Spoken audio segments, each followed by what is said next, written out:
Something huge is quietly collapsing right in front of us, and most people scrolling through their feeds have absolutely no idea that the ground beneath the entire post-World War II security order is shifting in real time.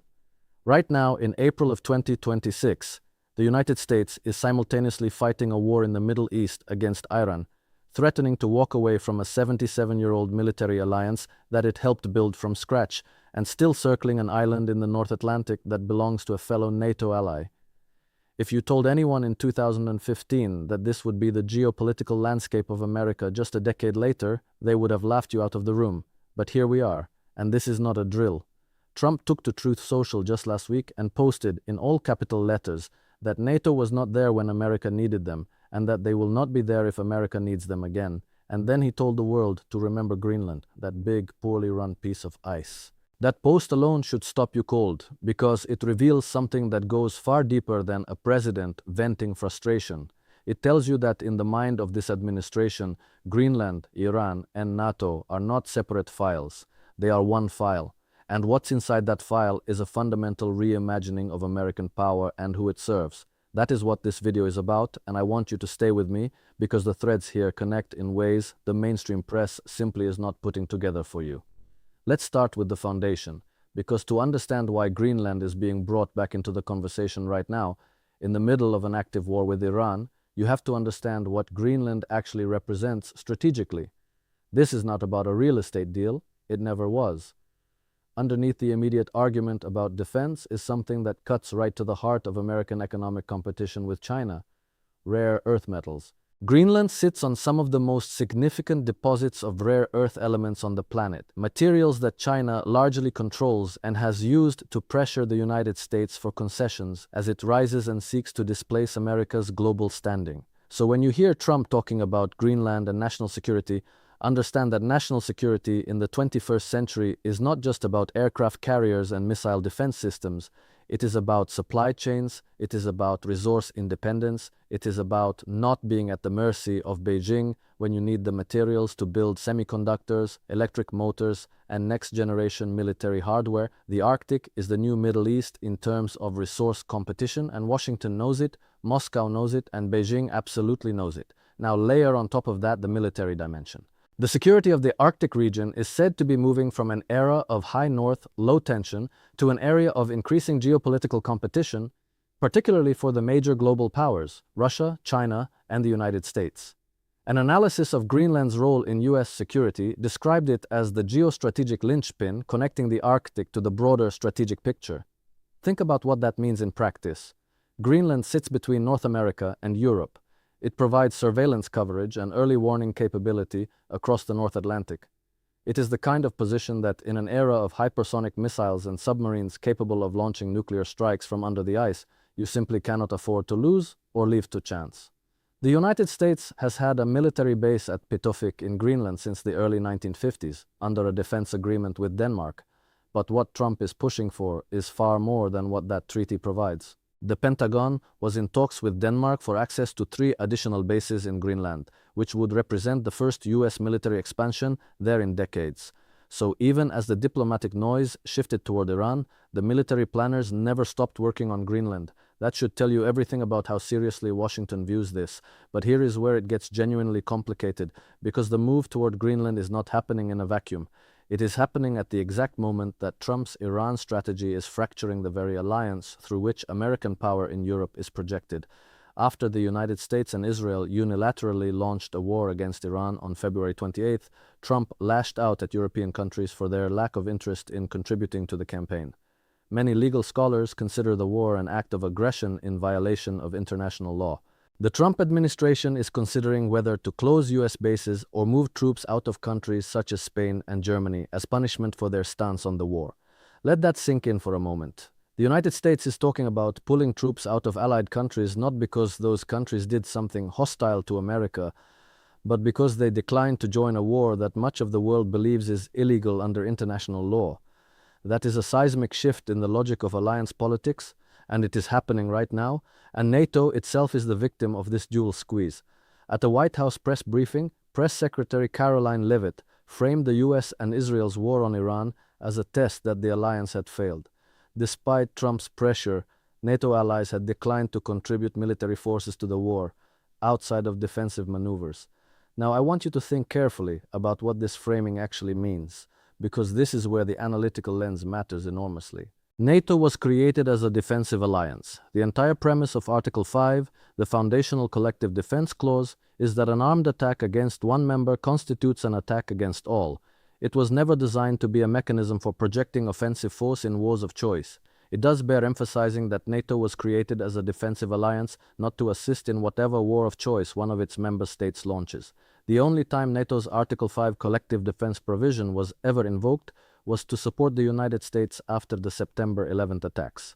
So when the White House says NATO failed its test by not joining the Iran war, they are not actually citing a failure of NATO's founding purpose. They are imposing a new definition of what NATO is supposed to be retroactively after the fact, and then punishing allies for not meeting a standard they never agreed to. This matters because it exposes the deeper logic at work. The Iran war and the Greenland pressure are not random events. They are part of a coherent, if chaotic-looking doctrine. As the United States starts implementing what has been called the Trump corollary to the Monroe Doctrine, first by intervening in Venezuela and then quickly threatening Cuba, Colombia, Mexico, and Greenland, Europe is witnessing its strongest ally voluntarily retreat from global leadership to excel in regional dominance. The State Department declared, "This is our hemisphere" in a public posting, presumably sending a message to Russia and China. The Monroe Doctrine, for those who need a refresher, is the 19th century American foreign policy principle that the Western Hemisphere is America's domain and outside powers should stay out. Trump's team is essentially updating that doctrine for the 21st century geopolitical contest. And the uncomfortable implication for European allies is that in this updated worldview, they are not partners in a shared liberal order. They are, at best, junior players in regions America does not consider its primary domain. The Greenland peace connects directly to this hemispheric doctrine. The Trump administration argues that Greenland is part of the Western Hemisphere and as such should belong to the United States, which Greenland clearly opposes. And Greenland's own population has been unequivocal. Greenland's Prime Minister stated clearly that Greenland does not want to be owned by the United States, does not want to be governed from the United States, and does not want to be part of the United States. So you have a population that does not want this, a country, Denmark, that does not want this, and a European Union that does not want this, and yet the pressure continues. Why? Because the geopolitical calculus that drives Washington's interest in Greenland exists completely independent of what Greenlanders themselves want. And that, right there, is the moral rupture at the center of all of this. Now let's talk about what Russia and China are watching as all of this unfolds, because they are watching very carefully and they are not passive observers. Russia welcomed Trump's tariffs against his NATO allies, with Kremlin officials saying it was evidence that the transatlantic alliance was collapsing. The Russian government newspaper praised Trump's push to take over Greenland and welcomed the strain it was causing between the United States and Europe. When your adversary is publicly celebrating your diplomatic moves, that is usually a signal worth pausing on. Moscow has spent decades trying to drive a wedge between the United States and its European allies. It spent billions on influence operations, misinformation campaigns, energy dependency strategies, all aimed at weakening transatlantic solidarity. And now, without any Russian intervention required, the wedge is being driven from Washington itself. From a pure strategic standpoint, this is an extraordinary gift to the Kremlin, and they know it. China's calculation is somewhat different, but equally cold-blooded. Beijing watches the Greenland saga and sees the rare Earth competition playing out in real time. It watches the NATO fracturing and sees a reduction in the coherent Western front it has to navigate in the Indo-Pacific. Every fracture in the transatlantic alliance is a strategic dividend for China in its long-term competition with the United States, and the Iran war itself has consequences that radiate outward into Beijing's calculations. Iran blockaded the Strait of Hormuz as a consequence of the war, and economists warned that crude prices could continue to soar even if the Trump administration brought the war to an end quickly. The Strait of Hormuz carries roughly 20% of the world's oil supply. When it gets disrupted, oil prices spike, and who benefits from higher oil prices on global markets? Russia, primarily. And who is sitting on the world's largest foreign currency reserves and watching oil markets carefully? China. The interconnectedness here is not accidental. It is the architecture of a multipolar world in transition, and every move in this drama has downstream consequences that loop back on each other. Now consider the internal American dimension, because this foreign policy drama does not exist in isolation from domestic politics. Polling from the Pew Research Center conducted about a month after the Iran war started showed that the percentage of Republicans and GOP-leaning independents who said NATO benefits the United States dropped from 49% a year ago to 38%. But the poll still showed nearly 6 in 10 Americans viewed NATO favorably and said it was beneficial to the United States. This is significant. Even within Trump's own coalition, there is meaningful resistance to the idea of abandoning NATO entirely. And when you look at the broader American public, the support for the alliance remains strong.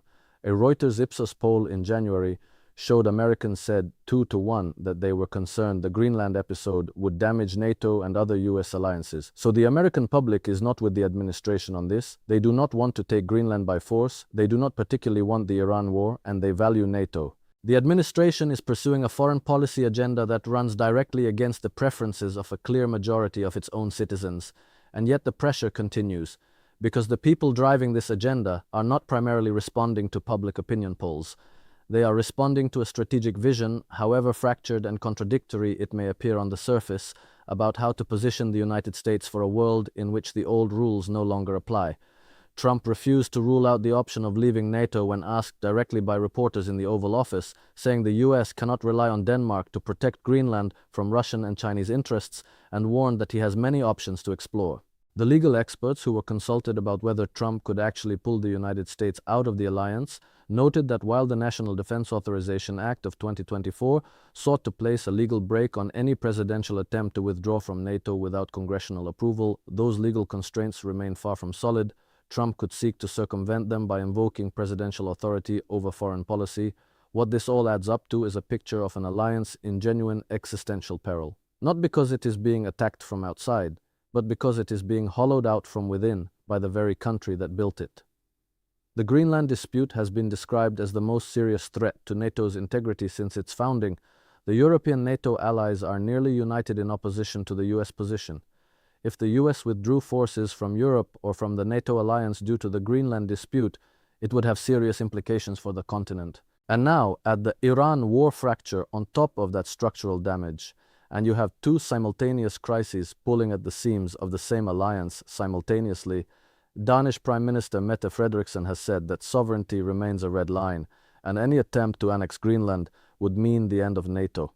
The Arctic Council, which represents multilateral cooperation in the polar region, has been described by scholars as mortally wounded by the current tensions, with one geopolitics professor saying that Trump's America has delivered a near-final blow. These are not the words of alarmists looking for attention. These are the measured assessments of people who have studied these institutions their entire professional lives, and they are using language that would have been unthinkable just 5 years ago. What we are witnessing in real time is the unraveling of the institutional architecture that has governed the relationship between the United States and Europe since 1949. The institutions themselves are not disappearing overnight. NATO still has its headquarters in Brussels, its Secretary General still takes meetings, the bureaucracy still functions. But the political will that gives an alliance actual meaning, the trust, the shared commitment, the belief that when the moment comes, your ally will be there, that is eroding in ways that will take decades to repair, if they can be repaired at all. Trump's behavior during 2025 and 2026 was described as having damaged the US standing in the world and how allies see the United States in the long term. And perhaps the deepest irony of all of this is that the stated justification for everything, the protection of American national security, may itself be undermined by the methods being used to achieve it. A world in which NATO is hollow, in which European allies have concluded they cannot depend on Washington, in which Russia and China are celebrating the fractures in the Western alliance, is not a safer world for ordinary Americans. It is a more dangerous one. The genuine security of the United States has never rested solely on military hardware. It has rested on the network of relationships, the credibility of commitments, and the alignment of interests with other democracies that together constitute something larger than any single country can be alone. When you spend that capital, you cannot simply spend it back into existence. And right now, in the spring of 2026, America is spending it at a rate that should alarm every one of us who understands what the bill will eventually look like when it comes due.